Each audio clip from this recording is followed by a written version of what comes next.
জঙ্গলে একদিন সব প্রাণী তুমুল তর্কে মেতে উঠেছিল, কার গায়ের রং সবচেয়ে সুন্দর।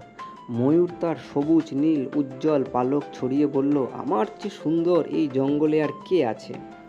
তখন জঙ্গলের বাঘ তার ডোরা কাটা গায়ে হাত বুলিয়ে গম্ভীর স্বরে বলল, আমার গায়ের ডোরা দাগই শক্তির প্রতীক, এটাই আসল সৌন্দর্য। হরিণ তার ক্ষিপ্র গতি দেখিয়ে বলল, সৌন্দর্য শুধু রং বা দাগে থাকে না, গতিই আসল সৌন্দর্য। সবাই যখন নিজেদের গুণ নিয়ে গর্ব করছিল, তখন একপাশে চুপচাপ দাঁড়িয়েছিল এক জেব্রা। তার সাদা কালো ডোরা দেখে সবাই হাসাহাসি শুরু করলো। তার সাদা কালো ডোরায় কিসের সৌন্দর্য, সবাই ব্যঙ্গ করে বলল।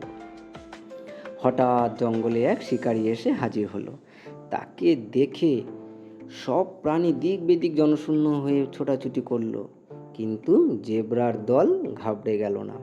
তারা সবাই একসাথে গোল হয়ে দাঁড়িয়ে গেল। তাদের সাদা কালো ডোরা এমনভাবে মিশে গেল যে শিকারী চোখ ধাঁধিয়ে গেল। সে বুঝতেই পারলো না এতগুলো জেব্রা একসাথে মিশে আছে নাকি এটি একটি বড়সড় প্রাণী।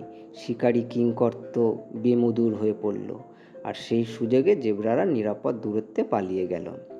সেই দিন থেকে জঙ্গলের সব প্রাণী শিখল যে বাহ্যিক সৌন্দর্য না, ঐক্যই আসল শক্তি।